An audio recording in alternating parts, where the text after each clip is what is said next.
আজ আমি দুধ পুলি বানাবো। নারকেল কোড়া নিয়েছি, পাটালি গুড়, একটুখানি মাওয়া দিব, সামান্য একটু দুধ দেব, এটাকে ভালো করে জাল দিয়ে নেবো, একটুখানি এলাচের গুঁড়ো।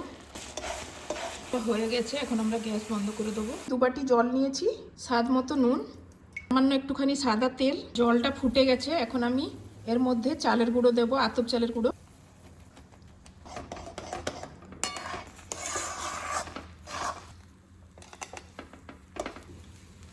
এটা হয়ে গেছে, এটাকে আমি ঢাকা দিয়ে রেখে দেবো। গ্যাস বন্ধ করে দিয়েছি, মেখে নেবো। এটার থেকে ছোট ছোট গোলা করে নেব। হাতে চাল গুঁড়ি লাগিয়ে বাটির মতো করে নেব। এর মধ্যে যে নারকেল আর খোয়ার যে পুরটা বানিয়েছিলাম ওইটা একটুখানি দিয়ে এইভাবে বন্ধ করে দেবো। এইভাবে একটু ফোল্ড করে নেবো হালকা করে। এই যে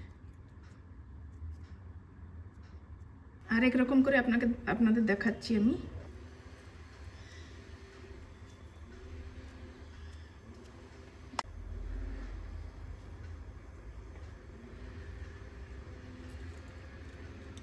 এইভাবে করে নিয়ে মাঝখানটাকে এইভাবে একটু চেপে দেবেন। পুলিগুলোকে আমি এভাবে বানিয়ে নিয়েছি। আমি দুধ বসিয়েছি, দুধটা ফুটে গেছে, এখন আমি এখানে অল্প করে একটু চিনি দেবো। দুধটা ফুটে গেছে, এখন আমি এভাবে একটা একটা করে পিঠা দিয়ে দেবো। পুলিগুলো একটা একটা করে দিয়ে দিচ্ছি। সঙ্গে সঙ্গে নাড়া দিবেন না, নাহলে ভেঙে যাবে।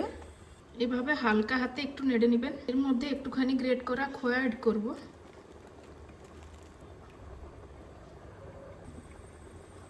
দুটো এলাচ। আমি গ্যাস বন্ধ করে দিয়েছি, এখন আমি এর মধ্যে গুড় দিয়ে দেবো। দুধ পুলিগুলো খুব ভালো হয়েছিল, আপনারা একবার এভাবে বানিয়ে দেখবেন।